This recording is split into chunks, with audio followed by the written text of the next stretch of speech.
listening to the Astral Hour. I'm your host, Astral Meadow. Join me as we take a glimpse into the mysterious.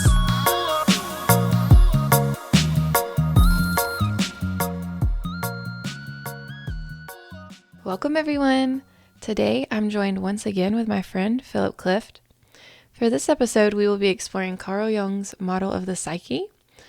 Towards the end, we will be sharing some details on a new project that we've been working on called Life as Guru, an Appalachian Institute of the Esoteric Arts. Welcome to the show. It's great to be back. Thank you so much for coming back out. Our guests love our episodes, so I know that they're like always waiting for us to do another one. That's exciting. Makes me really happy. Yes. So, all right. Could you give us a little background on Carl Jung, or for those who may have never heard of him? Yeah, I'd love to.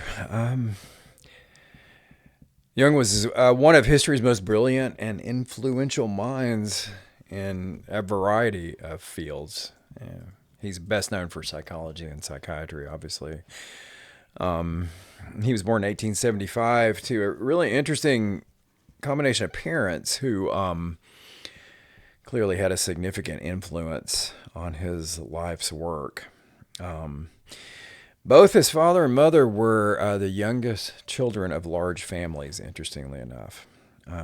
His father, Paul, was a pastor in what was known as the Swiss Reformed Church, and the son of a well-known German-Swiss professor of medicine, who was actually named Carl Gustav Jung as well, except Carl was with a K. So obviously Carl was named after his grandfather.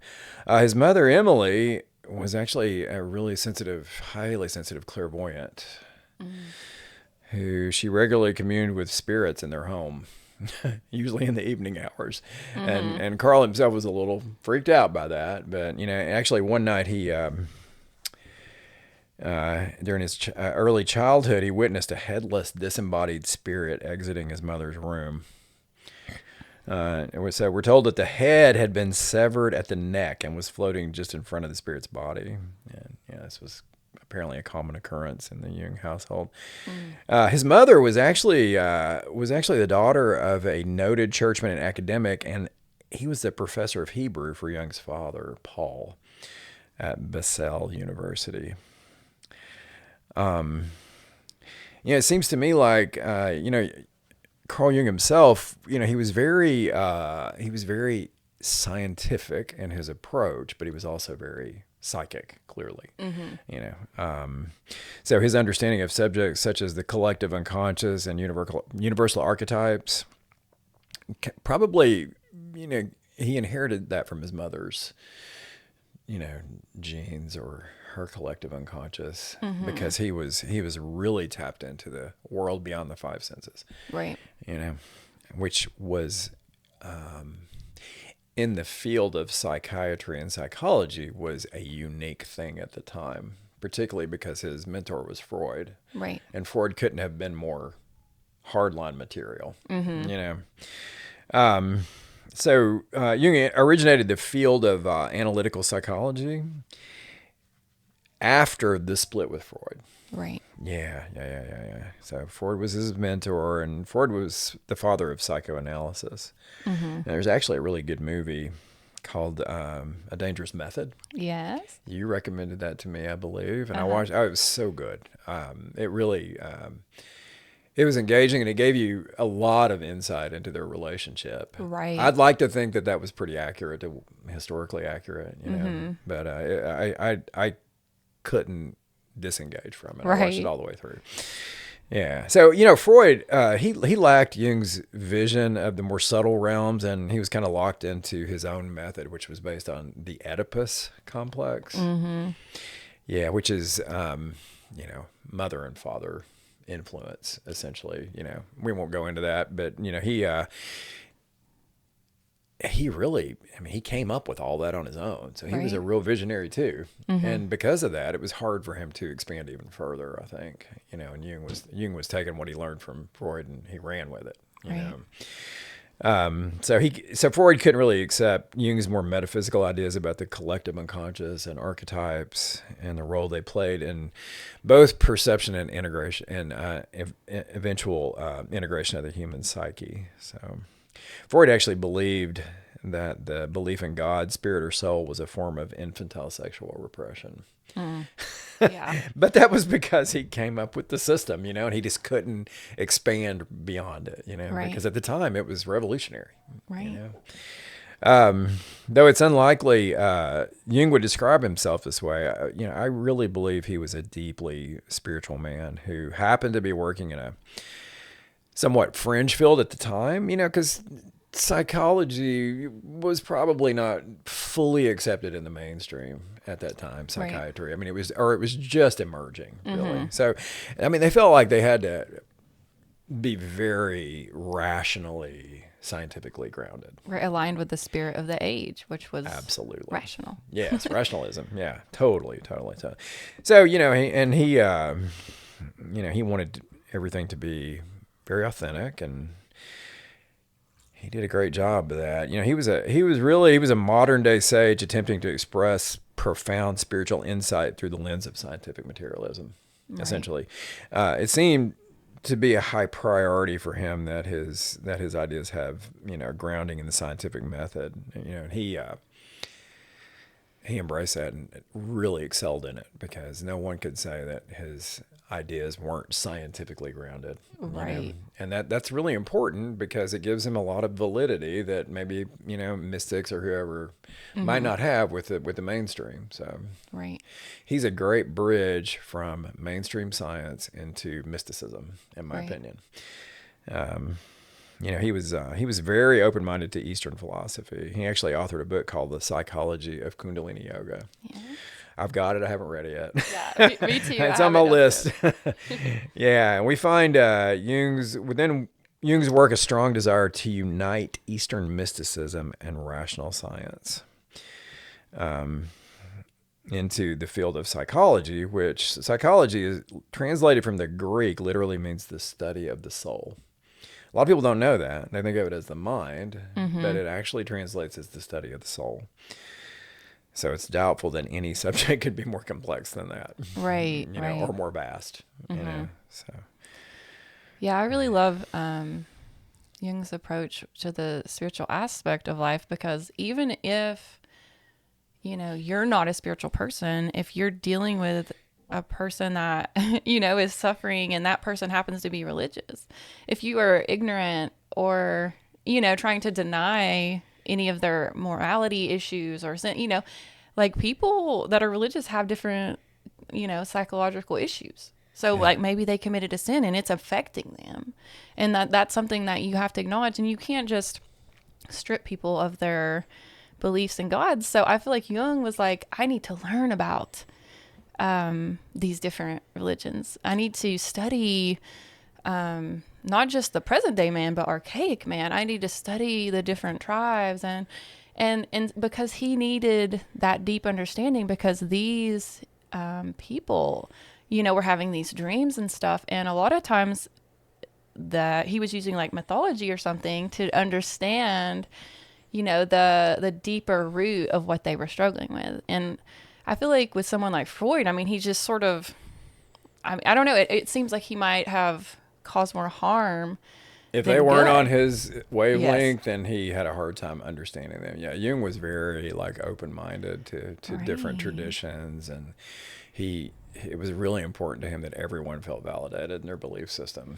Yes, totally. That much is evident for sure. Right, and I love, when I first discovered Jung, it was in college, and it was, in a psychology class. It was very watered down introduction to him, but it was still enough to where I was like, I need to know more about this guy. And it just like, I couldn't avoid him. He was, then I started taking this English class, and the teacher was very spiritual, and she talked about Jung in a totally different light than my boring psychology teacher. And it just made me want to know even more about him. But when I started actually reading his work and not just people interpreting it, I was so in tune with it that I actually heard his voice in my head when I would read straight from his words. And I So was we like, decided that you're animus talking, right? yeah. It's either that or I kind of feel like sometimes when that happens, that's spirit saying, this is important. You need to focus. Absolutely. And at the time, I wasn't thinking that I would, be presenting this publicly at some point in the future. I didn't really know how Jung was going to play out in my life. But the thing is that I think about this stuff all the time. I mean, anytime I have a conflict with somebody, sometimes I'm just meditating and these ideas come through and I'm like, oh, that's a realization, right? Of something that I learned from What would him. Dr. Jung say about this, right? Or what would it be? What would his interpretation of this be? Exactly. Yeah. It's such a beautiful connection that I don't have with any other psychologist or anyone else from that field, but I just feel so drawn to him. I've painted him. I didn't realize that there was recorded material of him when I first started hearing the voice, right? Yeah. And then found an old clip of him, and I was just like crying, and I was like, it sounds exactly like Is that the interview in his home? Yes, Oh, yes, and it that. has the accent so and everything, and it's profound. I mean, if it doesn't bring you to tears, you're not really in line with Jung's ideas or his teachings, Yes. because it's powerful. Right, and just he's seeing older him, too, his body language and stuff, and you can just feel his, like, he has this childlike energy, and he's just so accepting, and I think he really operated from a place of love, and that he genuinely cared for his patients, and he wanted to help society, because he saw that, okay, like kind of everyone is having this neurosis right now, and it's because we're evolving really quickly, and it's like our minds like need to slow down a little bit. It's like we're moving so quick, and I just felt like it was so genuine. He's like, I want to support these people during this time, and like when he would work with somebody, he would do the same method for himself. He was doing reflection and all that. He wasn't just putting that all on the patient. He was like, well, I need to do this analysis on myself while I'm working with this person, because like, how can I help them? So do as I do, not as I say. Right. So And he wanted to have this self-experience. He was always, I feel like, reflecting it back on the self. Yes. What can I learn from this person? Beautiful. And with Freud, it was just, okay, I just finished Modern Man in Search of a Soul. And there was times, and I feel like you would get this, where I'm reading it, and I just start laughing so hard the way that he would talk about Freud. He would like sneak in little things. But basically, he's like, Freud thinks that way because he thinks that way. That's like a study of his mind. Yeah, absolutely. And he was like, the people that follow that is because they relate to that. But he was like, that's not necessarily how all of us function are, thinking all the time. And then absolutely, you have Alder, who was kind of like, he had the psychotherapy like Freud, but he was on the opposite end, and he thought that it was like a struggle for power versus this like Oedipus sexual complex. thing. Yeah. And I feel like Jung, with his analytical psychology, it was like combining Freud and Alder and into his own interpretation of them. But he saw, like, even though you could tell that he was like annoyed with Freud, like he respected him. Even after, I feel like, the split. And I think Freud grounded him in a lot of ways, you know what I mean? Because he was naturally psychic. I mean, he's a mystic using psychology as a way of expressing his self-exploration. Right. Totally agree. Yeah. Could you explain for us Jung's concept of the collective unconscious and how it relates to our personal unconscious? I would love to, because that's one of my favorite subjects. Me too. The collective unconscious. And this is something that a lot of people don't know about and don't talk about or like recognize the importance of in our day-to-day. The collective unconscious is an ancient advanced spiritual concept that Jung brought to light in the Western world during the early 20th century, corroborating Eastern mysticism with his own scientific research into the human psyche. So really, it's a vast field of study. The collective unconscious is It's the combination of all human consciousness, past and present, and potentially the future, into a unified whole. Similarly to the way DNA functions within the physical body, the collective unconscious is a pool of shared memories, experiences, etc. for humanity in toto. So humanity in mass, all of us that have ever been and ever will be. That provides a grounding framework from which each conscious mind projects into the world of form. Whew, that's beautiful. Yeah. Wow. The collective unconscious is also the storehouse of the archetypes. Jung believed that we inherit the collective unconscious within our psyches in much the same way that the genetic code is inherited in our bodies. Yeah, so it's like the genetic code of the psyche, essentially. Right. Yeah, and it's been evolving for a long time, just like our physical bodies have been evolving. So when we hear the phrase "we are all one," which is common in metaphysical lingo of the day, the collective unconscious is the aspect of reality where that actually occurs. Right. We are all one in the collective unconscious. And it provides a gateway to the larger universal collective known as the Akashic Chronicle or the Akashic Record. So that's the collective unconscious. The personal unconscious is specific to each individual, primarily within this current lifetime. But I mean, also, for some people, there's some scattered memories of past lives and karma, and that can kind of come about at times of high receptivity. Yeah, some people are more naturally attuned to that than others. Some people have absolutely no recollection whatsoever. And that in a way that's good too, because it allows you to focus very specifically on this current lifetime. Yeah. So it's a reservoir of intentionally or unintentionally repressed experiences, memories, traumas, aspects of self we aren't currently capable or desirous of integrating into our daily lives. So what's left over forms our persona.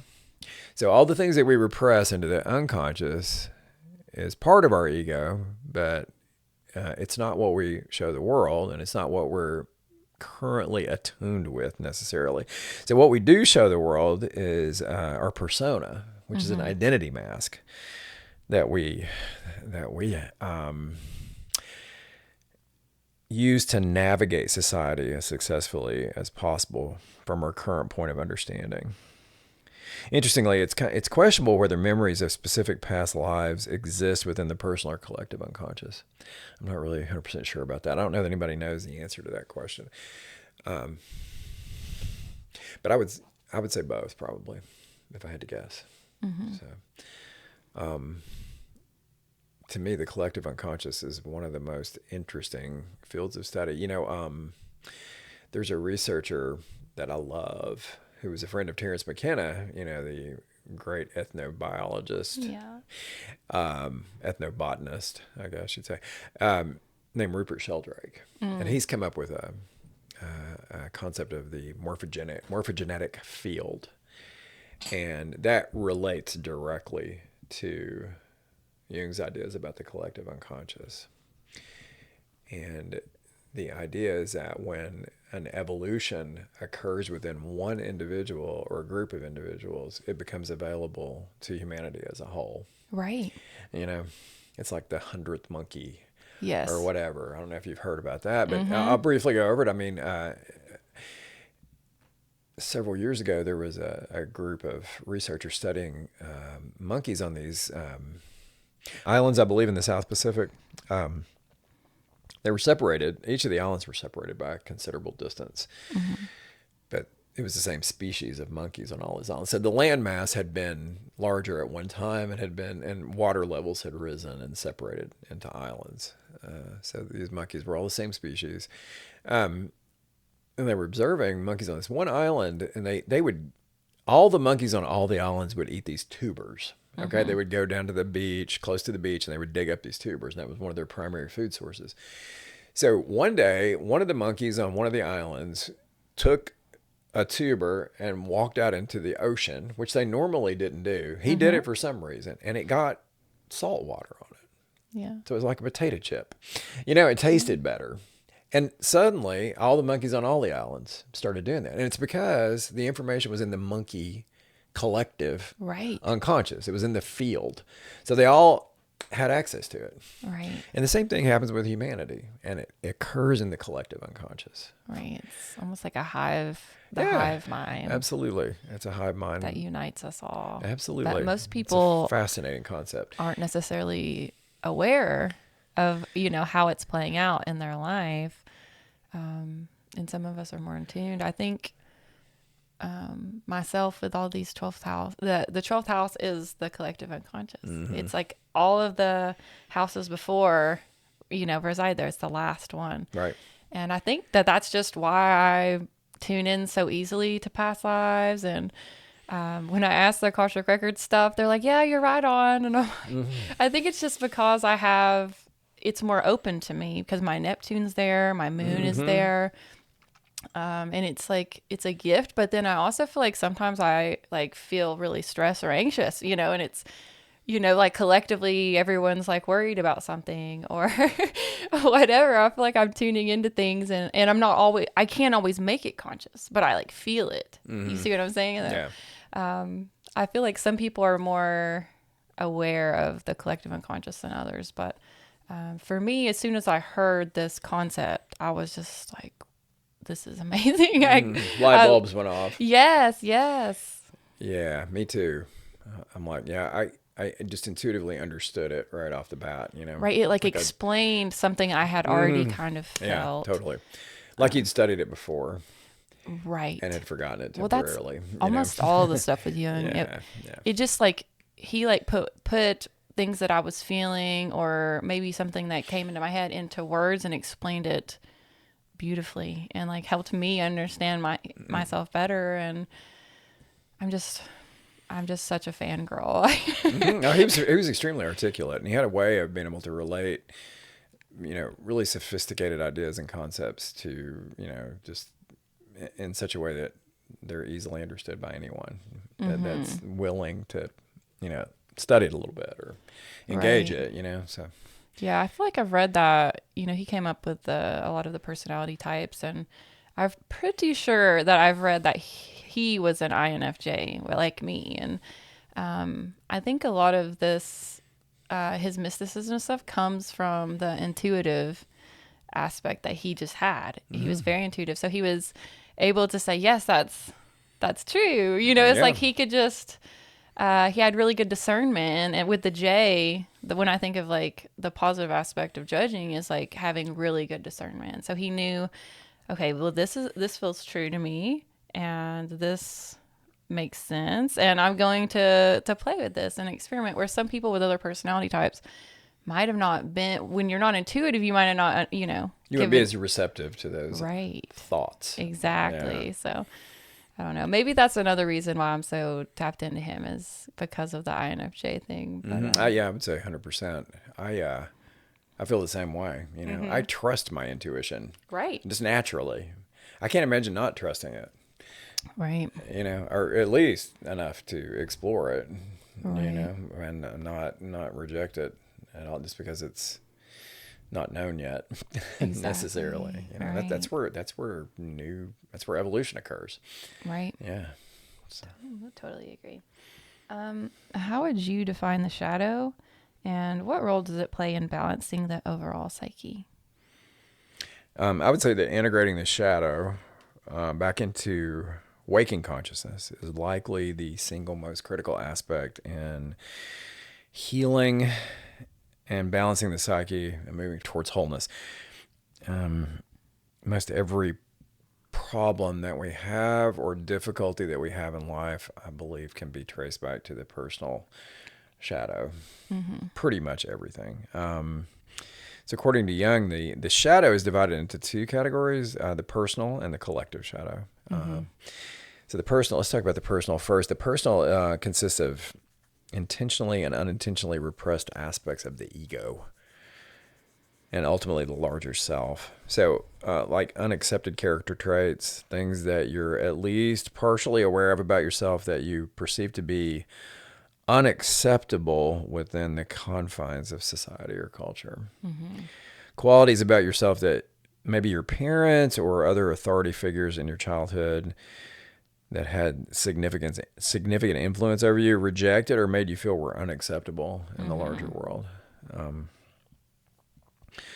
So with that said, why don't we take a moment and discuss the formative years, because understanding of what that is really important to grasping ideas around the shadow.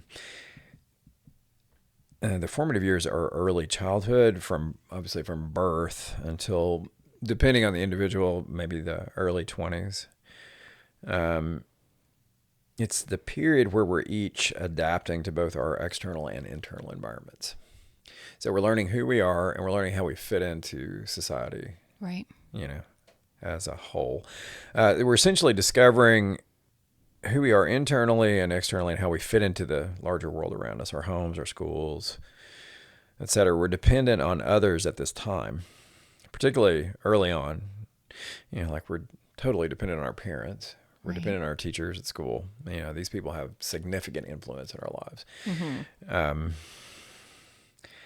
And as a result, we're quite vulnerable because we're dependent on other people. We're vulnerable physically, emotionally, and intellectually. So any abuse received at this time, particularly from trusted authority figures, first thing that pops into my mind is the Catholic Church and the abuse from the priests, et cetera, et cetera. Right. All that, these are trusted authority figures that completely cross boundaries, and that causes severe trauma. So any of that kind of stuff, if you were sexually or physically, emotionally abused by a parent or by a teacher or whatever, that stuff goes directly into the shadow realm of the personal unconscious. Right. And I feel like there's even lighter ways of just little things where you were felt ashamed or someone told you you were annoying. Like when I was doing EMDR, and we would go back into my timeline, you would be amazed at what some kid in third grade making fun of you, how that stored and became a part of your how you view yourself. And so when I'm doing EMDR, I'm like, I did not realize that was even there, and it took that therapy to bring that out. And I'm just like, but someone telling you that you're your mom telling you you're annoying or something, while you're singing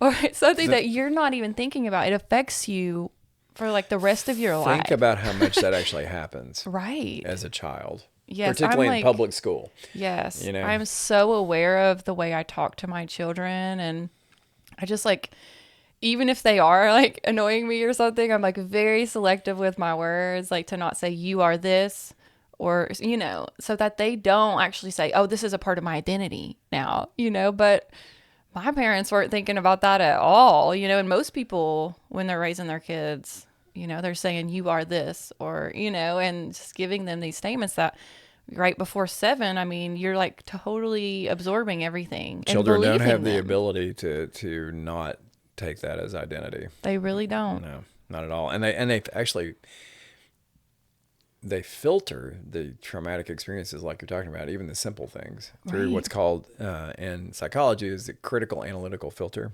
It's interesting. It's a psychological defense mechanism that's inherent within the psyche and it's inherent. So it's part of the collective unconscious, but it manifests individually in each person, and it allows us to cope with and navigate traumatic experiences at a time when of significant vulnerability while the adaptation process is still in place.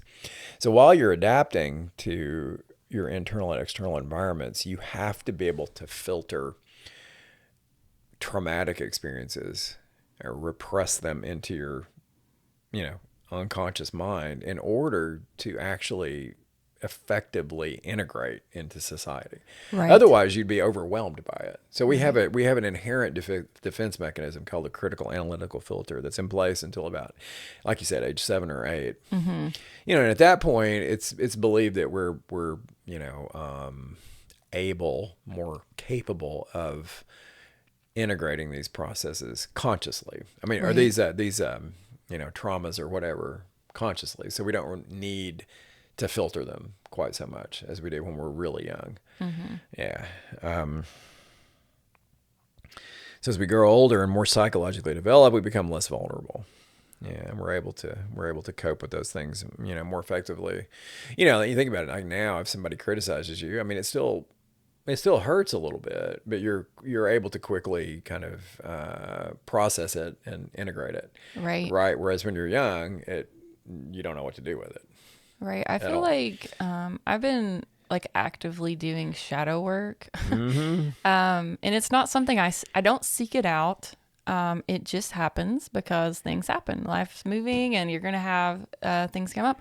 But because of my study of the shadow, as soon as I like have that weird feeling of like, oh, I'm not enough, or they said something to me that made me feel that way, I talk about it immediately. And my friends think I am so annoying because I'm like, that really hurts my feelings, And instead of like brushing it off, Because you don't want to repress it. I don't You want to keep it at the repress surface. it because Yeah. I Mm-hmm. know now what happens when you repress something, and it might just start out really small, and then like years later you're like really bitter and you don't even remember why you don't like this person. It's because they were maybe telling a joke and you took it personally and you weren't like, hey man, I don't really like that kind of humor. But now I do. I stop people in their tracks and I'm like, my feelings are really hurt. And It affects everything you do, every really decision does. you make, and you don't even realize you're unconscious of it. Right. Anything that's in the personal unconscious, you're not aware of, but it affects you. Yes. And You even know. down to anger. I mean, my husband, it's like, I'm like, we got to talk. Uh-huh. I do. I go through it and I try to like say exactly what's going on. Like this made me really angry or upset or whatever. And I mean, it's just been amazing for our relationship Oh because yeah. we openly communicate as it's happening because there's magic in the moment. Mm-hmm. Like, there's an Completely. energy right there. But if you bring it up 2 weeks from now, they might be like, what? What are you Like, talking what are about? you talking about? But if Yeah. you do it right then and you're like, no, that hurts, or we need to discuss that further so that we don't create some big shadow demon. So healthy. It really is. I think, people, might be like, oh, you're a little too obsessed with shadow work. But I think it's a part of being self-aware, and just, to me, it's like self-care because it's like, I'm not just sitting around ruminating on this thing, and I'm kind of like that. Like in the past when I was younger, if someone upset me and I didn't say anything, I would just sit there and think about it. Like, oh my gosh, this hurts, and then I felt like it made it so much worse. So I feel like it's self-care. Shadow work is you love yourself enough to do it. You clear out some of the old stuff through like therapy, but then you recognize from this point forward, I want to be more conscious of It's like this. people are really conscious of caring for their physical body. Right. And this is caring for your psyche, and it's Right. just as important as your physical body. Yeah. It has to be done, and that's hopefully that's something that's going to become more accepted into the mainstream care Right. of the psyche. Right. And And being people aren't rolling open their and eyes at honest. you. Yeah, Because yeah. I'm telling you, I do rub people the wrong way because they're like, do you have to call me out? Like, I'm like, well, you shouldn't have deleted me on Facebook if you didn't want me to ask you why, And so people are like, I don't Yeah. want to talk about it. Yeah, like let's be real. Let's be authentic. I'm like, let's not if just I don't repress this know stuff. what I've done, then how am I supposed to evolve, or how am I supposed to take that into account in the future with somebody else? Like, I genuinely like to know if I've hurt somebody's feelings. Of course. I want to know. And I'm not going to like try to be like defensive immediately. I think that's where a lot of people shut down is like you try to express yourself, they go into defense mode and they're like, you lose them, and I'm like, It demands that the person you're talking with be open-minded, right. both intellectually and emotionally. Yeah. And slowly I feel like, my friend group has shifted, and it's because people don't love that vibe about me. And I'm like, if you're going to be in my like day-to-day life, I have to be able to openly communicate. Puts people on the spot. They got to show up in the moment. You know what I mean? Yeah. Which a lot of people don't do. A lot of And people prefer to repress that stuff. Right. I feel like it triggers their own self-realization. And they're It like, does. then they Completely. they're like at work and somebody insults them and they're like, I feel like I should call them out. Yeah. And I'm like, yeah, welcome to the the self-aware club. You Amen. don't let people treat you like crap anymore. So you're actively engaged in integrating your shadow, Yes. essentially. And, eventually everybody has to do that Right. to balance the psyche. It has to be done eventually. So you may as well go ahead and start doing it now. If you're Yeah. conscious of it, why wouldn't you? First you have to unearth and kind of discover all these things. Yes. You know, And that was the EMDR was so helpful. I feel like if you've never done shadow work, you almost need therapy to help you unravel it because it can get dark. I mean, psychedelics are helpful. Yeah. I think you gotta have something that breaks you out of your normal yeah. mode of processing information. You know, you gotta break through a boundary, and that's the boundary to the collective unconscious or to your personal unconscious. You know, Right. if you're lucky, you can get to the collective too. But so not only do you have to unearth it, but you got to accept it.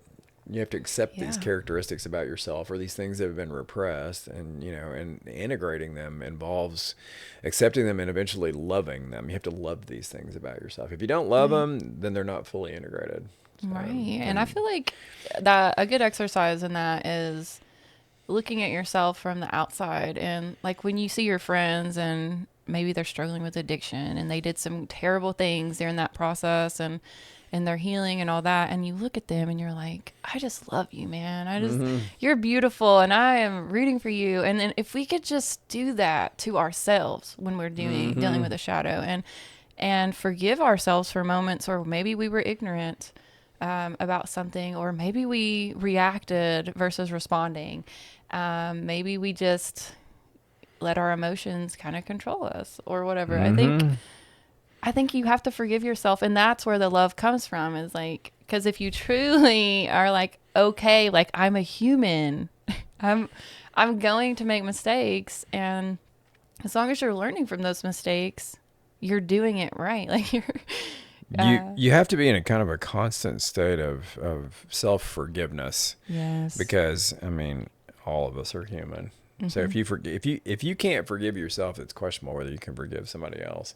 Right. And that has to be done almost constantly, because we make mistakes multiple times every day. Right. We're always That's how we getting grow. tested. I feel like That's how we grow. Every day, it's like a whole list of challenges that you're going to face. And It's almost like you have to do something wrong before you can learn how to do it right.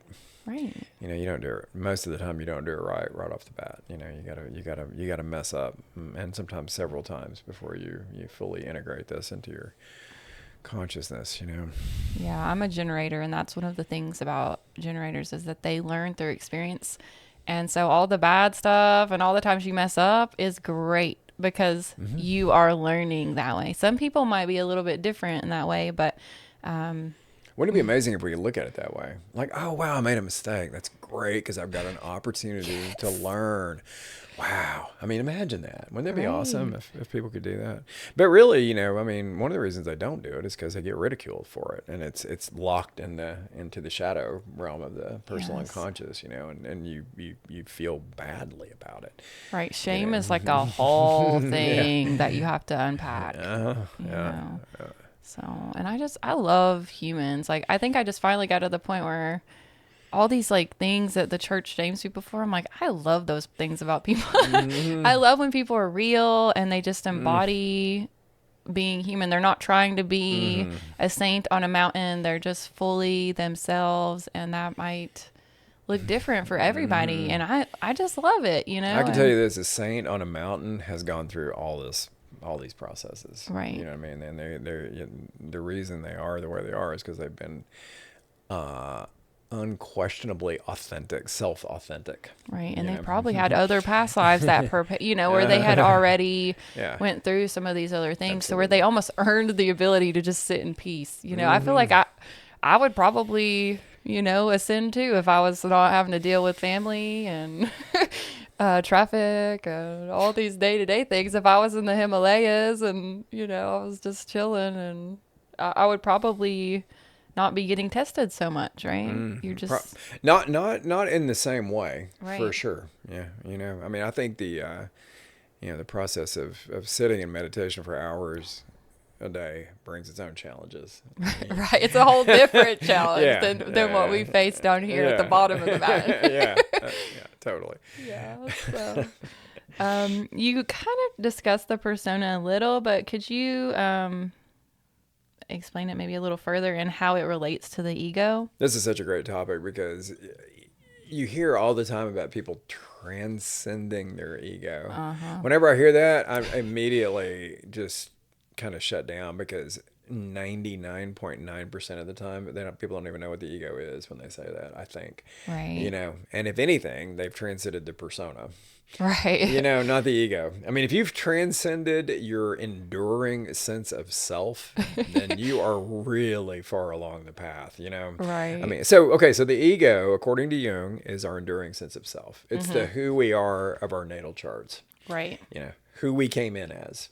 Yeah. So this person underneath all the acclimatization process to the world. I don't know if I said that word accurately, but you get my meaning, right? So the persona is what's left over after the shadow characteristics have been repressed into the personal unconscious. So it's the mask or guise that we've employed during the acclimatization process in order to effectively navigate or cope with the demands of society and culture. It's the who we are according to the world, how the world perceives us. So you feel like that kind of relates to the rising sign in the chart, like where the persona is. Actually, that's a great question. I literally never thought about Maybe it. it's the opposite. Maybe the sun is the persona and the rising, which is maybe even a little bit deeper. I mean, maybe the rising is actually the ego, because that's what's being birthed, or that's what's coming forward. It's rising. Right. Okay. You see what I'm saying? I know it has a lot to do with how people perceive you. And so... Yeah, that's true. That's true. That's a good question. We'll have to study that a little bit more. Yeah. A little bit more detail. That's I like that. But so when somebody says they've transcended their ego, chances are they've begun to start to integrate the shadow characteristics back into the waking consciousness. So what they're doing is transcending their persona. Right. Yeah. I mean, if you haven't spent, a lifetime in meditation, it's very likely that you've transcended your ego. Right. So anytime somebody says that, it's a red flag right off the bat. But the persona, certainly, you can definitely transcend the persona. I mean, most people are very capable of that, just in everyday waking life. But like you said, you have to develop this self authenticity. You got to be real with yourself, and that's not always easy. But once you start the process, you can't not do it. Right. It's kind of like learning to read. Once you start examining yourself at that level, you just kind of do it automatically, and you realize that if you don't do it, you're only harming yourself. Exactly. So the persona, okay, let's just go through it this way. As a guise or mask we develop during the process of acclimating to our environments. So during this specific lifetime, so both internally and externally, our ego minus its repressed shadow characteristics. So with the majority of people, memories of the past or concurrent lifetimes are not part of the persona. Persona is that which we appear to be at the surface to society at large, the who we are to the general public. So for many people, the persona is so rigidly fixed in place and so dominant, it becomes one's own personal sense of identity. So you don't even recognize you have an ego at that point. You completely identify with your persona. So for me, it would be like if I completely identified with being a yoga instructor, right? But I know there's a lot more to me than just that. Right. That's an interest. Yeah, it's an interest, and it's something that I've that chosen to devote a lot of time to, Yeah. But that's not who I am. Right. And the essence of you right. is beyond. Much more. I'm much more than that. Thank God I know that. I would hate to just only identify with that. What if you lost your business or something? I mean, it's right. your whole identity crumbles. Yeah, then you're dead. You're done. Yeah, okay. So for those who experience that depth of psychological transference, discovery of the shadow and related hidden traits can be quite shocking. So if you over-identify with your persona, and suddenly like shadow characteristics come up, you're like, oh my God, what is that, you know? And it discovering the shadow characteristics can be traumatic in and of itself, you know? So that's another trauma you've got to deal with. Interestingly, for some of these people, when they do start to tap into their personal unconscious, they'll discover like these latent abilities, like artistic abilities or musical abilities. I know a woman who in her 40s discovered an ability to paint, and she's an amazing artist, and she had no idea until she was in her 40s. Isn't that remarkable? But it had to do with like digging that It could have part been, of her psyche up. Right. She showed a picture to somebody in kindergarten and they were like, whatever. And like didn't give it enough enthusiasm. And then so she was like, well, I'm just an artist, you know? Yeah. Actually, I'm not. Actually, I'm really good. And Right. thank God I rediscovered that, you know, and now she's like producing all this beautiful artwork. And I love those Yeah. stories. I'm always like trying to encourage people to make art. And her name is Misty Tippins, by the way. If she happens to be listening, I'm going to give her a nod. Buy some of her art. It's beautiful. She's an amazing artist. I love that. So, yeah. So that's the persona. So the persona is the mask that we present to the world at large. You know? Right. You know, we all do it. Every one of us. Every single person on earth does that. Right. The Yeah. persona is not necessarily a bad No, thing. I mean, no, and you not can, at all. once you realize it, like you can kind of use it to your own advantage of like how people, how people are perceiving you. And so you kind of know, what to present to sort of. You may not want everybody to know the depth of who you are. Right. It might not. I know I don't. It might not even be. It's not really necessary in every moment, It's not. No. So some of that stuff you want to keep to yourself, and you only want to share it with people that you want to be really close with. Right. So you don't. It's only important that you know it, not that you show it to. You don't have to show your integrated ego to the world necessarily, but you need to know it yourself. Exactly. So. Exactly. I know we've touched lightly on archetypes, but could you explain for us a little bit more about what an archetype is? Yes, they're part of the collective unconscious, which we talked about earlier. And they are symbolic representations of specific motifs or dynamic themes that underlie and influence human perception and experience and expression. So they represent qualities or characteristics that are common to all humanity. That's why they exist. They exist in the collective unconscious. We all have every archetype within us. Mm-hmm. Some are more dominant than others. For example, Jung identified several archetypes. I'll just give a few of them. The mother is one.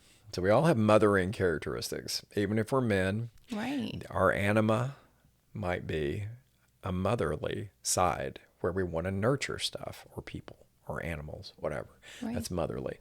So that's the mother archetype. The hero, every single one of us is on what Joseph Campbell termed the hero's journey. Mm-hmm. All of us are. So we all have that. And some people are more consciously engaged in the process than others, but it doesn't matter because we're all heroes. Right. Every one of us. And when you can embrace that, then, just living on earth in physical reality is, we're so inured with the experience that we don't even think about how tremendous it actually is. Right.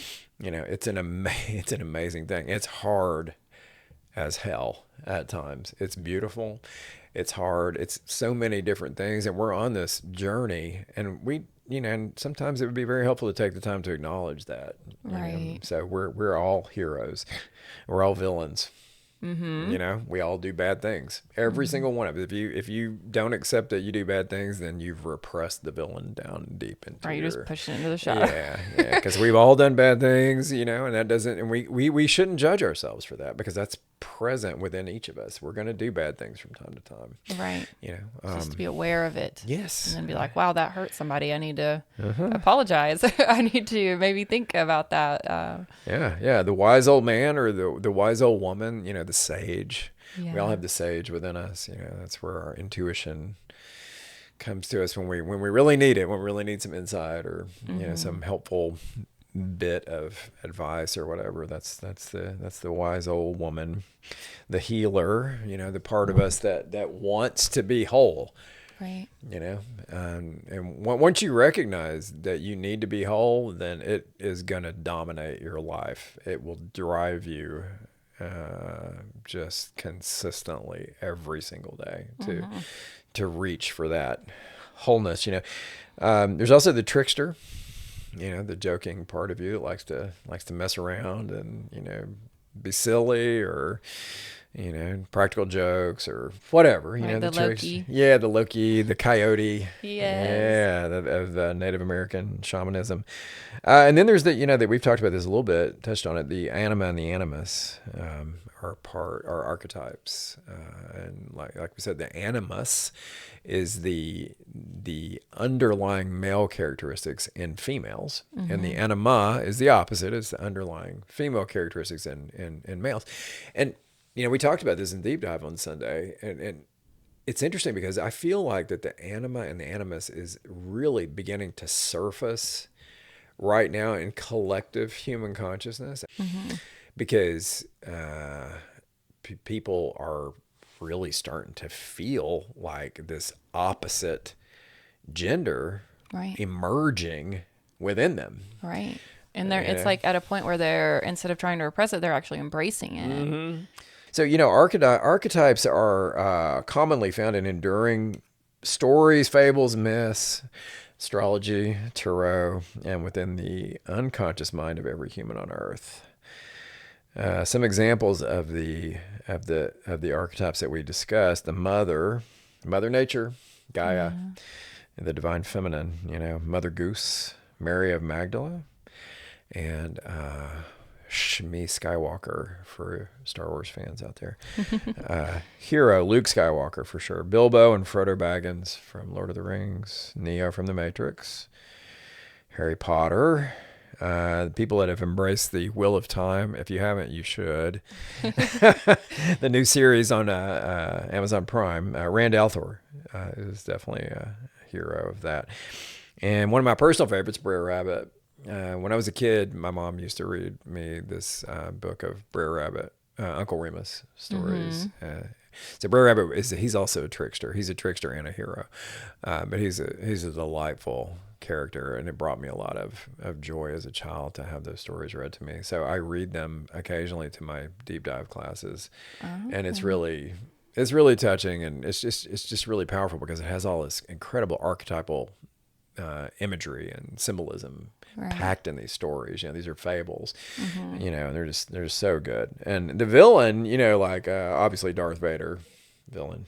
Right. Sauron from World of the Rings, Agent Smith from The Matrix, really strong. Voldemort from Harry Potter. So wise old man and woman, Yoda, Gandalf, the Oracle from The Matrix, Dumbledore from Harry Potter, Merlin, King Arthur legend, Artemis from Greek mythology. Healer, if you know astrology, Chiron, Greek mythology, Chiron's the wounded healer. Healers, interestingly enough, all true healers have healed themselves before they're able to heal others. So they've gone through this process of self-discovery and integrating the shadow. And, you know, interestingly enough, a lot of times emotional or problems with the psyche can manifest physically. Right. So a lot of physical problems that we have, if we can't figure out how to heal them, you know, physically with medicines or whatever, it has to, we move into healing our psyches. And when we heal our psyches, then the physical problem will go away. Right. You know, and that's something a lot of people don't realize, but, you know, really every problem that we have originates more deeply in the psyche. You know, and if it's extreme, it'll eventually manifest physically. Right. So, but you can heal your body psychically from the psyche, not, you know, you don't have to be psychic to do it, but if you start to heal your psyche, then you can heal your body in the process. And that's important to understand. You know, the trickster would be, like we said, the coyote, a Native American, folklore, and Loki from Norse mythology, and then the anima and the animus. So we talked about those, and archetypes are fascinating. Once you start once you start like delving into archetypes, you see them everywhere in everything. Love it. I love watching like a new show or reading a new book or whatever, and just saying, "Oh, of course they have this archetype." And you know, and a lot of times there might be like an obvious one, but if you study them long enough, you'll see that the characters are complex and that they possess more than one. And so I'm like, in this moment, you know, they were showing us this archetype, and then that moment, you know, so yeah. We all possess all the archetypes, you know. So like Darth Vader's the villain, but he's also like, he redeems himself at the end. Hero. He becomes the hero, you know. So there's like this evolution. Absolutely, you have to allow for evolution. Yeah. All the archetypes evolve. They're all evolving along, you know, with us. So yeah, it's such good stuff. My very favorite books and movies, and you know, like, you know, how many times have I know you have to watch Lord of the Rings. Yes. You know, I mean, it's really hard for anything to live up to that. It's so good, and it's so engaging on a really deep psychological level. You know, Star Wars is similar. You know, The Matrix. I'm not as huge of a Harry Potter fan, but I know that a lot of people get the same thing from Harry Potter. You know, yes, it's powerful. I'm a very big Harry Potter fan, and I definitely feel the same way when I watch Harry Potter as I do Lord of the Rings. There's like, and then every time I watch it, I feel like I'm picking up on new things. And yeah, I need to rewatch all those. I was totally into Lord of the Rings when I was trying to watch those, and I was probably unfairly comparing Harry Potter to Lord of the Rings. That's not a good thing to do. Yeah, it's a different realm. Yeah, totally. So, could you talk more specifically about how the archetypes correspond to astrology and tarot? Yeah, definitely. The archetypal motifs are foundational to both astrology and tarot. You know, it's really important to realize that. So, like, all the planets, all the asteroids, stars, houses, elements, etc., are archetypes. They're symbols that represent specific characteristics that are important and to each individual. They exist in the collective unconscious.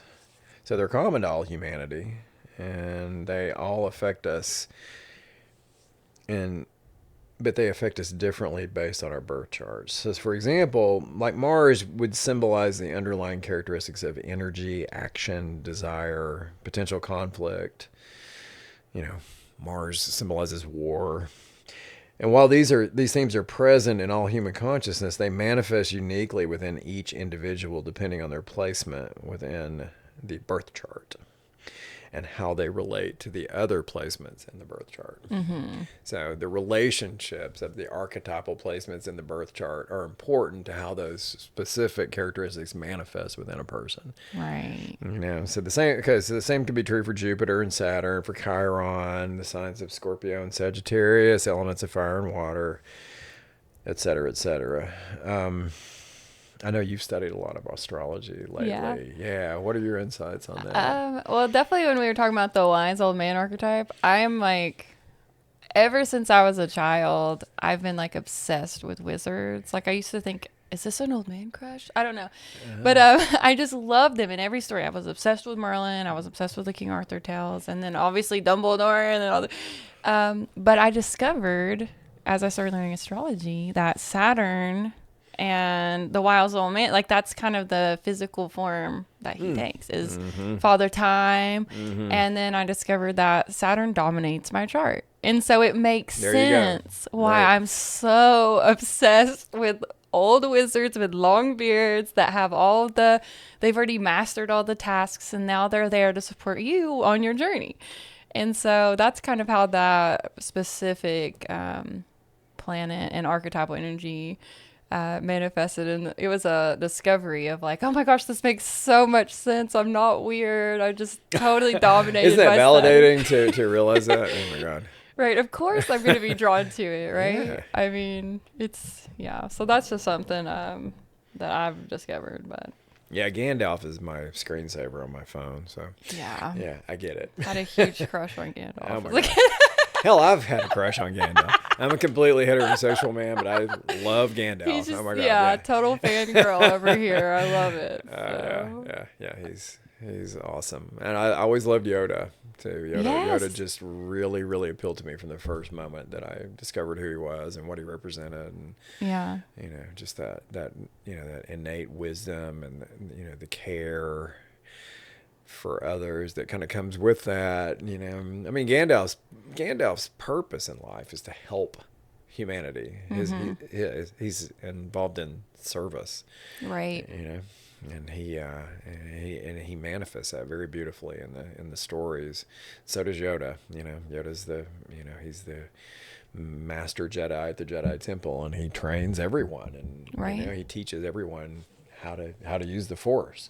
Right. Yeah, and, sharing that knowledge yeah. that you've accumulated over these years and giving back. I mean, it's the best. And like we're all going to evolve into the older version of ourselves, and we would hope that as we become the old man, that it might be the wise old man that extends their hand out to help the younger generation. You know who did that beautifully? I don't know. Carl Jung. Oh yes, totally. And he did. That interview, and that was the thing that struck me about that interview in his home was that he had self-actualized, or Right. he had individuated. Yes. He had achieved the culmination of his theories and his method. Right. And it was very evident in that. Because he was, I think he was maybe in his early 80s. And he was just this lively, like you said, childlike older man, and intelligent and wise and filled with life and potential discovery. That love for humanity. Yeah, and it was like, I was like, okay, man, he figured it out. He his process was very deeply engaged in what he did in life, and he self-actualized. Right. I always it's beautiful. I was talking to my friend that studies Ascended Masters, and she's also a therapist. And I'm like, in my mind, I like view Jung as an Ascended Master. I'm sure he's probably not, right? He had his things. He's leaning in that direction. But yeah, sure. like for me, like he's like glowy, and when I see him, I'm just like, he figured it out. He did. And just like an Ascended Master, we can access it because he's written it all down for us, and he documented it very well for the rest of humanity. We have access now to this gift, and that is so much like what an Ascended Master absolutely is. I mean, so I don't know, maybe that's like me going a little far with it, but in my mind, I look at him as some kind of master, of the psyche, at least. He's as close as you can get to an Ascended Master in modern human form, for sure. Right. No doubt about it in my mind. That's cool. I'm glad I'm not the only one that thinks that. I agree 100%. That interview, it just brought it. It made it very clear that was the case. You could feel it from him. Right. And you asked me about tarot too, and each tarot card is packed with symbolism, just like an astrology chart. And whenever you draw a tarot card, it's all about how you interpret it. How it speaks to your unconscious, specifically through your lens of perception. So the symbols are common for all humanity, but they're specific to each individual based on how they're perceived at the moment they're looked at. Right, where you're at, because there's some people that look at the Tower card and they're like shaking, and then I had a guy read for me, and he put the Tower card down, and he's like, "Oh, this is so beautiful, you're really breaking free right now." And I'm like, "That's wow, not how really?" I like So I'm like, "Thank you for that interpretation of that," because you want to look at it in this negative light, but there's light and dark to every card, just like there's light and dark in every human being, and sometimes it's harder to look at like a card where people are falling out of a building and lightning and fire. Like, it's hard to look at that and think that this is positive, but it's just like that beauty that's birthed out of chaos, And so sometimes it takes you just really like kind of meditating on it a little bit longer. So yes, you get that initial response, but then like, how does it speak to me a week later, if I think about that card again, how's it speaking to me now? How do I feel like it played out? Obviously my house isn't on fire and everyone's still, intact. So it's like, Fire represents alchemy. So, right. it represents like some kind of profound change that is occurring. Right. And yeah, so it can be viewed that way rather than as, so if you look at fire or a burning house as the alchemical process within your own psyche, Yeah. it changes everything. Exactly. It's all your perspective. I know we talked a little bit about some examples of archetypes found in common myths, but do you have any other things to say about that? Yeah, all the gods and goddesses of the quote unquote pagan pantheons. Pagan in this case meaning preceding Christianity. Such as the ancient Roman, Greek, Norse, Egyptian, Hindu archetypes. In other words, they symbolize very specific qualities found in the collective human conscious, which we've discussed, and to a greater or lesser degree within each individual. For example, Zeus, everybody knows Zeus, lightning bolts, Odin, they're the fatherly or grandfatherly figures, So we all have that within us, and it's symbolized by them. Whereas their wives, Hera and Freya, symbolize the mother. Athena symbolizes wisdom. Mars, war. Yeah, Athena symbolizes war too. And then we have Aphrodite and Venus and Hindu mythology, Lakshmi. They symbolize grace and beauty and abundance. Apollo, truth and prophecy, music, healing. So Apollo has a lot of qualities, a lot of things that he symbolizes. So it's again, it's important to realize that each one of these gods and goddesses symbolizes more than one thing. Some symbolize a lot more than others, but they all have these. They manifest these characteristics in an almost perfect way. Right. Not perfect, but at a very high functioning way. So it's almost like the archetype is like this magnet that draws us toward it through the process of evolution. Right? So we strive to exhibit these characteristics in, a manner similar to the way these gods and goddesses are expressing. Right. And you really see within the gods and goddesses that they have a shadow. No question about it. They are not saintly or these perfected beings in that way. No. They're living their life, and along the way, they're doing some things that and the things they do bad are really bad, man. Are really bad. Really, really bad. And but like you can see sometimes like how this terrible thing a god will do will spark the birth of something new, like it's like burning a forest down to create a new forest or new growth or whatever. Right. Like Perseus cutting Medusa's head off, and then you got Pegasus born out of it. And then he saves this, Andromeda, and so there's these tragedies, there's these grave mistakes, but then it's like part of the process. And it like had to happen that way for these new beings to be born, right? And that brings up the Hindu triumvirate, which would consist of Brahma, Vishnu, and Shiva. So, this relates to cardinal, fixed, and mutable in astrology. So, and this theme is inherent in the fabric of reality as we understand it. So, there's a birth. That's Brahma, birthing, the new thing. There's the new thing as it maintains itself. So the fixed aspect of it, that's Vishnu. Vishnu represents that. And then Shiva is the destroyer or the transformer or the alchemizer, even better. So he alchemizes that, and the cycle repeats itself continuously. So it's birth, fixed, living, death, birth. It just continues throughout infinity.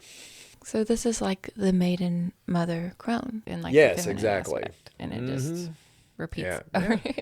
Continuously. And when you see these things, then it explains a lot of what we experience in our lives. Right. It brings clarity. Right. And clarity is one of the keys to, self-transformation and, full integration of the psyche and, the process of individuation that Jung spoke of. Maslow termed it self-actualization. But it's the same thing. It's all the same process. It's the culmination of the hero's journey. Right. Yeah. So, Could you explain for us what the individuation process is? yes. So the individuation process is modern psychology, particularly from Jung's perspective. It's the way of describing what Joseph Campbell called the hero's journey. So for those of you who don't know what the hero's journey is, it's a process of self-actualization. And it's been called different things throughout history. Hindu rishis called it moksha or samadhi. And that translates as liberation from the illusion of Maya. Yeah. So Maya, also known as Tirodhana, is described as a veil covering and limiting perception. Much debate about how extensive this veil actually is. I've had so many discussions about this with friends of mine. Whether it encompasses all of reality. So there's a school of belief that this reality in general is Maya, right? But there's a school of thought that it's our perception that is the veil, right? Our perception is the veil. I tend to lean toward that. I feel like our perception is the veil. Now, granted, physical reality is not the only reality that exists, but it's an aspect of the larger reality. That's the way I look at it. I don't look at it as like it's fake, Right. or whatever. The experience itself is extremely valuable, and it's important. Why else would we be here? Right. If it wasn't, right? So the illusion exists in our perception of this reality, which as we evolve changes. That allows for evolution, right? So I want to read to you these two things are beautiful, and it's really important to understand this. So Tirodhana, it's there in tantric philosophy. There are 5 acts of divine consciousness, and Tirodhana is the 4th act, and it means concealment, occlusion, or forgetting, which is an interesting property to ascribe to the divine. Why would one of its 5 core acts be to conceal? And the explanation for that is that undifferentiated consciousness possesses all possible qualities. In order to manifest as one specific thing, as astral, it must conceal all the other qualities that don't belong to that thing. So the way you know that you're you, or the way that you experience life through the consciousness of astral, is to conceal everything else. Otherwise, you wouldn't even know that you were you. Right. Right. So additionally, it explains the limited awareness of sentient beings. When consciousness emerges as, say, a human, as part of its divine play, it imparts itself with only a fraction of its unfathomable awareness. In the process, it forgets what it really is. In this way, rather than acting like its various creations, it immerses itself in them. It becomes them. So you become astral. You're not acting like a play. You're not doing a play and you're acting like astral. You really are astral. Right. Right? And that's important because you integrate the experiences at a far deeper level that way than if you're just acting. You're embodying it. You're embodying it completely. It's how you don't realize your divine consciousness itself, instead believing you're only a human, disconnected from your source and all other humans. This also allows for each being to have the experience of free will. So, yeah, because if we were interconnected with everything, we wouldn't have free choice because we wouldn't be making the choice, right? It would be a collective choice. Right. Moksha, or the culmination of Tirodhana, liberation that we described earlier, is known as anugraha in the 5 acts of divine consciousness.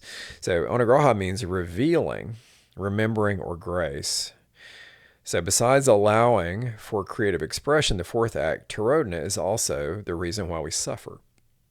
We can't see the truth of our reality, our full reality. And this is frightening and painful at times. But this is eventually resolved by anugraha, when what was hidden is revealed and we remember.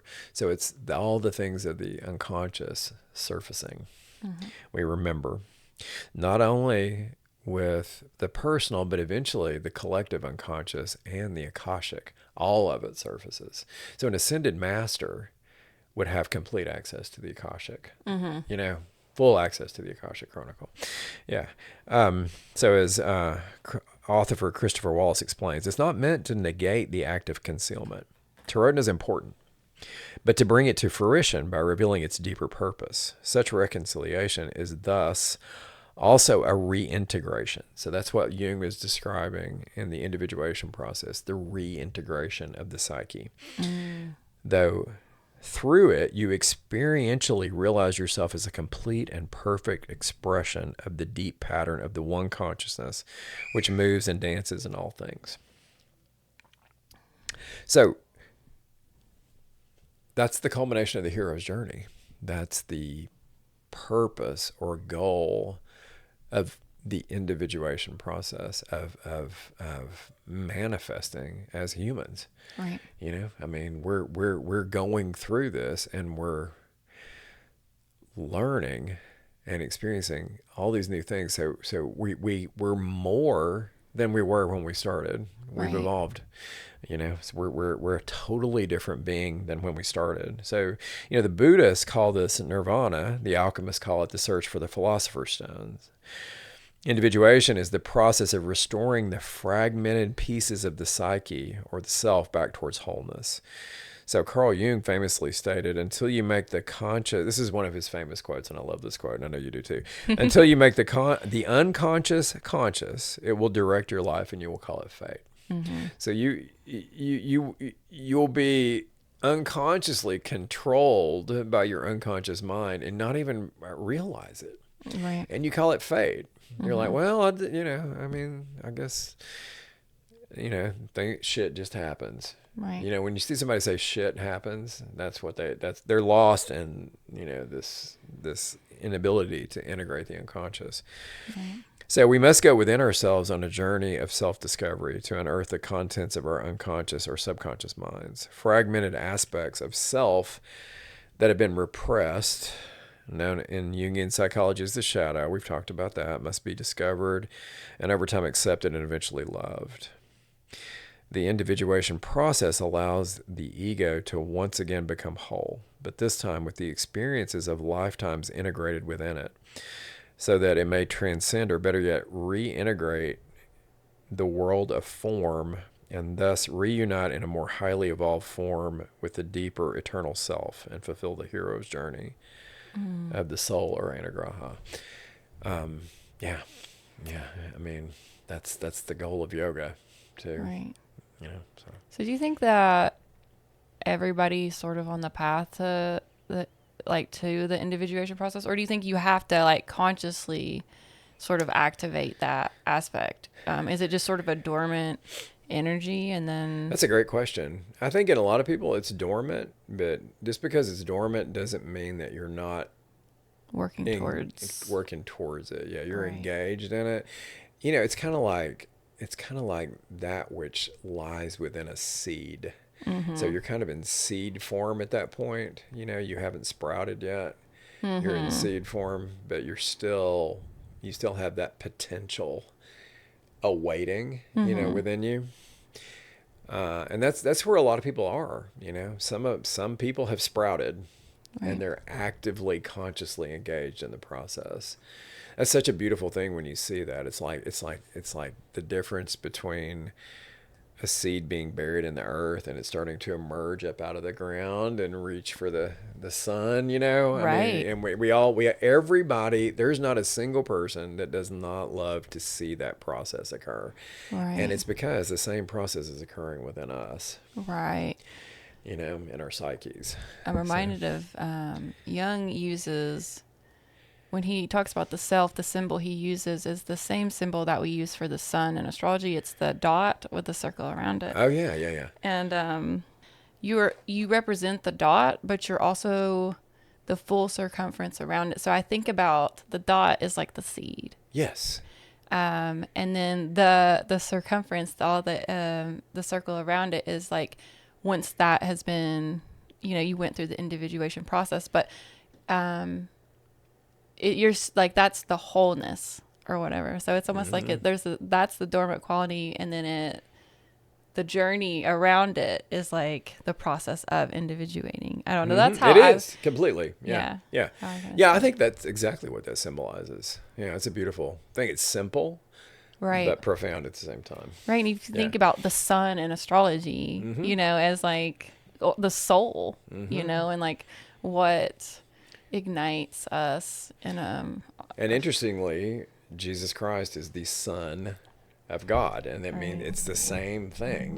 He exemplified this awakening process. And a lot of people may not look at it that way, but I mean, from this perspective, that's exactly what he symbolized. And he was a living archetype in that way, and he was conscious. Yes, absolutely. He just was sort of came out conscious and embodied all of the good things and gave us that example. And that's really archetypes. Like, they're just great examples of these different energies within you, and so even Jesus, like, you have that ability. I feel like within yourself, you can be just as compassionate as Jesus. I mean, what did he say? He said, all the things that I do, you can do, and more. Yeah.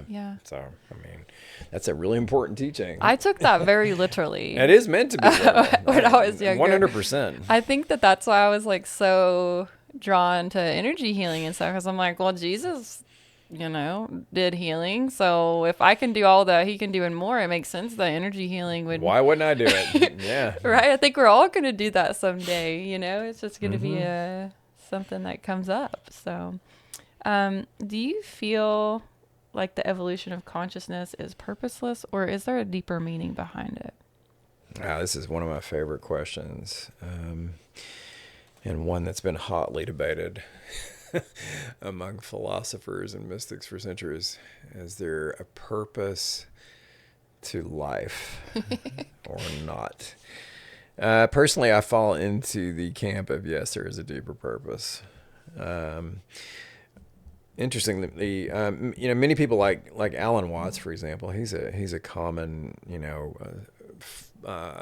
philosopher for a lot of people that have begun the awakening aspect of the hero's journey. He's got this great British accent. People just really attune with him. He came to the conclusion that the meaning of life is to simply be alive, to directly experience reality. And a lot of people have come to that conclusion. So they would say that the purpose is just to experience, just to be here and experience. And I agree with that, certainly, but I would add evolution to the equation. So I would say the meaning of life is to directly experience reality in all its infinite manifestations, and through those experiences to evolve so that the process continues infinitely and eternally, and it changes. So, for example, in this way, we experience the same thing, say viewing a sunset, and that changes over time and grows with us. So as we grow, we might be looking at the exact same sun in the exact same place, but the experience of it is completely different because our consciousness has evolved. So it's not just to experience the sun, but it's to grow with the experience, because the experience is always changing. And that way, the mind stays fully active and receptive to new possibilities. So maybe that's clear. I hope so. But it allows for the full and continuing manifestation of infinity and eternity. So I've spent years pondering this concept, and I had some insight just recently, and I'm going to talk about it. I actually wrote this down, so I'm just going to read this directly. Because I feel like this is really important.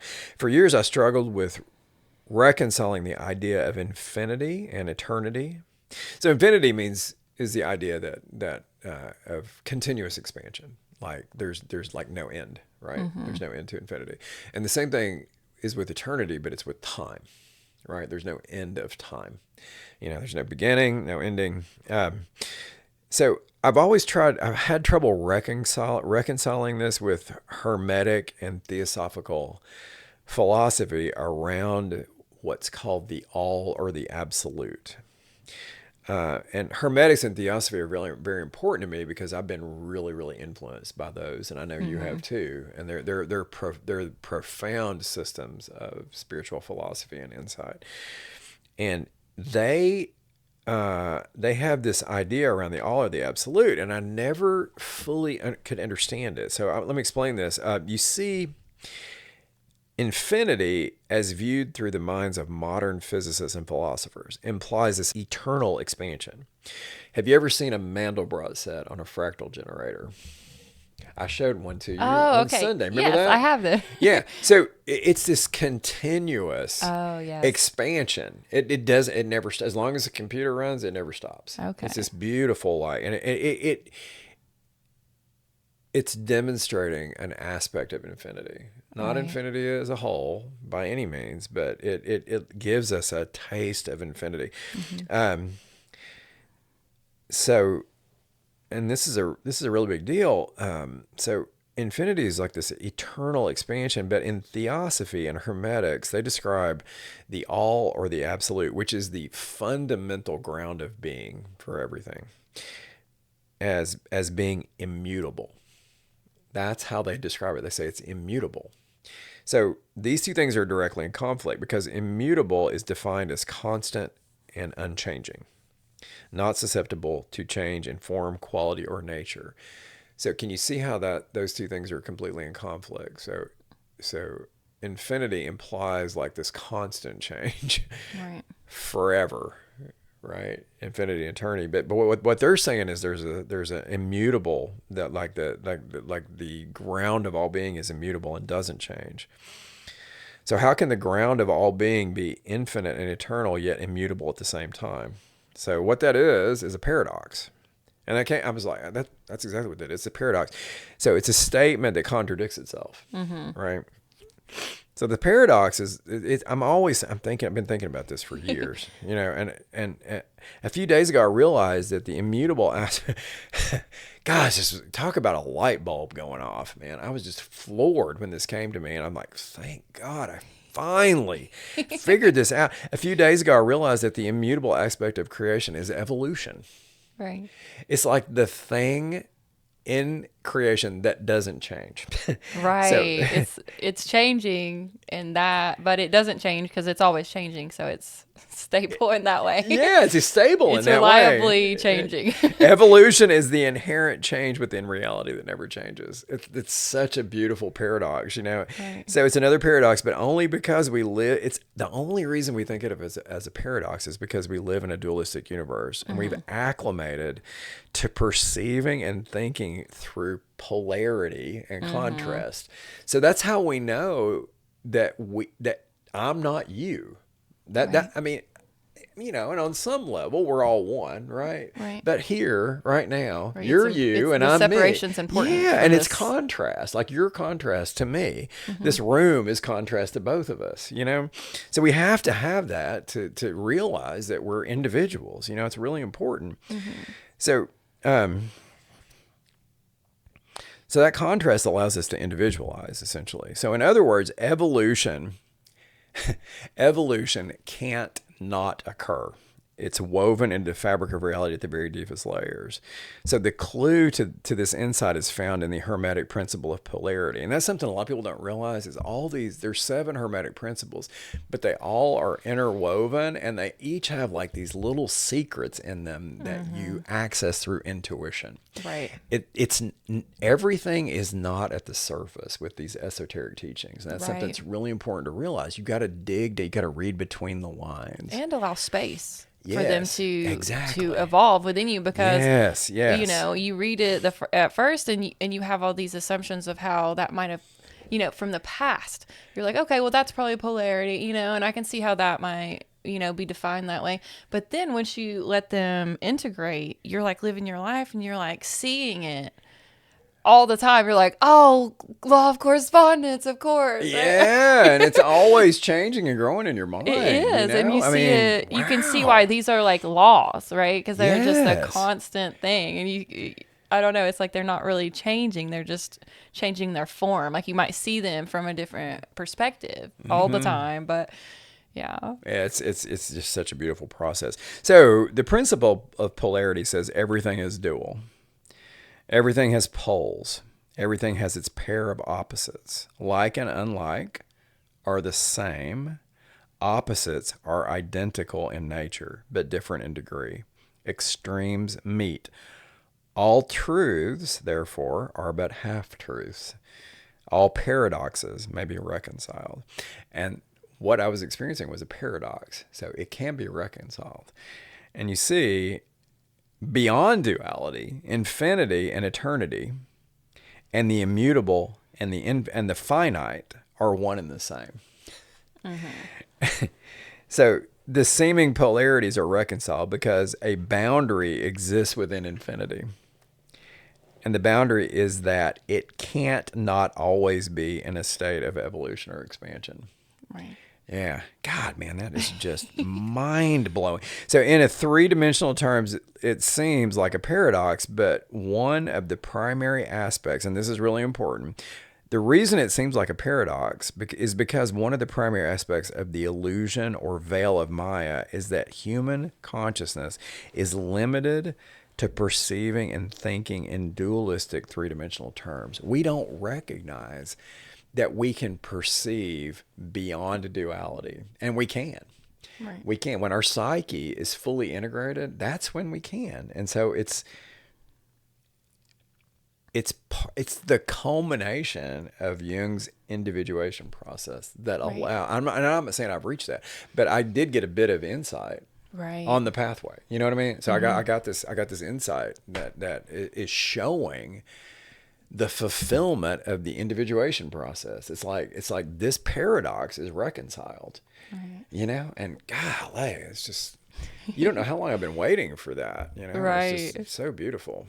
Right. I love when those light bulbs go off or things finally like interconnect and you were just ready for it. Like maybe if you had that epiphany 10 years ago, there's so much in like the journey to discovering something that's so important.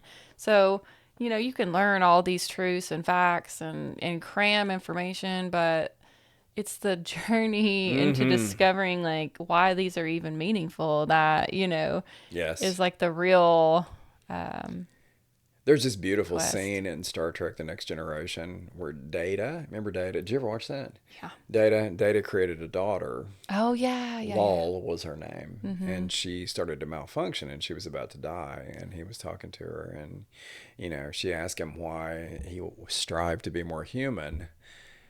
And he explained to her that it's not about being human. It's about the journey. Right. And that's exactly what all this, and that's what the hero's journey is. It's the journey itself is where the beauty is. Right. The culmination of the journey is wonderful, but interestingly, through the Hindu triumvirate, as soon as that journey ends, we begin another one. Right. So it's a continuous process. You're the journey still is evolving, even when this journey. It's always there. Yeah, you're never gonna reach like this ultimate end. It's just a continuous thing, and it's going to get more and more expansive and more interesting and better, and it's just going to continue on for infinity. Right, that's what I think. Beautiful, anyway. And I don't know. I feel like it takes a lot of like the fear of death and all that away because you're just like, well, I'm gonna take a new form and learn a totally different thing, right? And keep expanding even after this lifetime and. Yeah, so the purpose of life is to experience and to evolve with the experience. Right. And to re-experience again through the evolution. Right. And I feel like Alan Watts, like a lot of the Zen stuff, they do recognize that change is always happening. So I think that he just like, he simplified it so much to just be or just live, right? They just like take all the words out and like what if you could just say it in the fewest amount of words, it would be to just be alive, right? So it implies evolution, right? But it's not stated, right? He didn't go into it the way that we have, right? Some of us want a fuller explanation. Yeah, some of us like to ponder it more than that, but some people that simple explanation might be all they're ready for. It's like, okay, just to live. You can't not evolve if you're just living. So even if I don't know what evolution is, I'm still going to do it. I'm still doing it. I'm still in it. Yeah. So embracing living is awesome. Yeah. Some of us have to we want to just think about it for 10 years.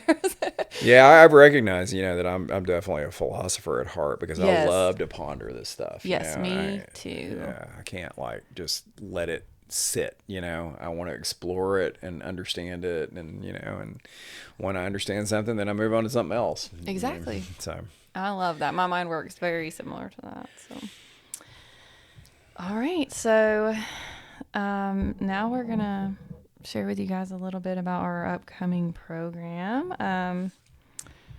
So how do you want to introduce this to everybody? Well, for the past 5 years, I've been working on this exploration of the esoteric world. Originally, the program was called Path, and what we did was we wove yoga practice into this, and we used the chakras as a guide, and we spent 3 months on each chakra, and it was a 2-year process to go through all of them, roughly 2 years, not quite, but and it was really, really interesting, and it evolved, and it became what's known as deep dive. So originally it was only open to people that practiced at Renegade, because we wanted people to be engaged in the community at Renegade and have a yoga practice. Mm-hmm. And then I realized that it might be better to just open it to the public. So it transformed and it became what's known as deep dive. And that's going on currently. And then the first Sunday in June, you and I are gonna create a new program called Life is Guru. So Path evolved to Deep Dive, and Deep Dive has evolved to Life is Guru. Yeah. And we're gonna kind of integrate it with this show. Right. We're gonna make it virtual and in person. It's a 2-year exploration of everything that you and I have learned in our journey, in our process. So, and our first one's going to be focused on exploring Carl Jung. And that's going to be, what day did we decide that was? June the 12th. Is that right? Let me check. Yeah, June the 12th. Uh-huh. So that's the first. That's our launch date. That's the launch date. Yeah. Yeah, so we're going to be, you don't have to show up in person if you happen to live in Knoxville or the surrounding area. You can if you want. Right. I would recommend it. I think it's great in person because you feel the energy of the whole thing in a different way. But it is going to be available. Yes, we're going to have it on the platform Mighty Networks, and it's a really cool platform that's similar to Facebook and how it's laid out. So anyone that's used Facebook, this would be very easy to navigate, but there will be homework and the community where we have discussions and share media and content, and really the online aspect of it. Everybody will be building that with community. Us. Yes. Yeah. So online community. People will be. You can message people back and forth, and what I'm hoping is that the people that are doing the in person can interact with the people at a distance, and then it really helps them all integrate with each other. And I'm an artist, so I really want to bring creative side into it and inspire others to sort of use these creative, so they might be dormant within us, but with the homework, maybe bringing up some of this unconscious stuff through art, and exploring left and right brain. Art is a great way to access the unconscious mind. Yeah. And I mean, Jung has a whole process with that, and the active imagination. And so I'll have different things as we go that we can all kind of do, and then we can share them with each other, and so that's really exciting, and why the community aspect is so awesome, because we can help each other, like say, oh, well, that makes me think of this, or it makes such a difference to have a group of people involved in this process. Essentially, what we're doing is a mini hero's journey. Right. It's a 2-year hero's journey. Yeah. Yeah. So we're exploring consciousness through the esoteric arts, I suppose you'd say, through the occult. And all occult means is hidden. There's nothing negative about it. It just means that it's information that is deep and below the surface, and it's hidden to the surface of things. Right. So, and we're gonna bring that to light in our program, which is what Carl Jung did. He's bringing the shadow to light, and that's an important part. And there's so much that's so helpful in the process. Yeah, I think it's going to be really great. I'm excited, and I'm a little nervous, but I'm mostly excited to get to be a part of this with you, and honored that you even considered me to do this. So I hope that you have a great knowledge base, and you have a lot of skills and presence that I don't have. So I think we balance each other really well, and I think it's gonna be fantastic. Great. So if you all want to sign up for a mailing list as we get this a little bit more organized, and you can sign up for the mailing list. Just send me an email at theastralhour@yahoo.com, and I will write that down and make sure that everybody is informed as we go through this. You can also, if you're my friend, message me on Facebook. Also on Instagram at Astral Meadows. So just reach out, and I will make sure that you get all of the updates and know how to log in and keep up with it. So super excited. It's going to be fun. It's going to be great. So, process of self-discovery. Yes.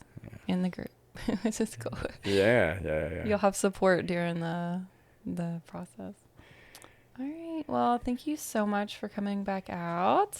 I always love seeing you and getting to pick your brain a little bit. And yeah, it's been great. Thoroughly enjoyed the discussion of Jung, one of my favorite topics, and it's going to be our first primary subject with Life as Guru, so I'm looking forward to that. I can't ever get enough of it, so. All right, well, thank you so much. Thank you all for tuning in. Check us out next time on the Astral Hour.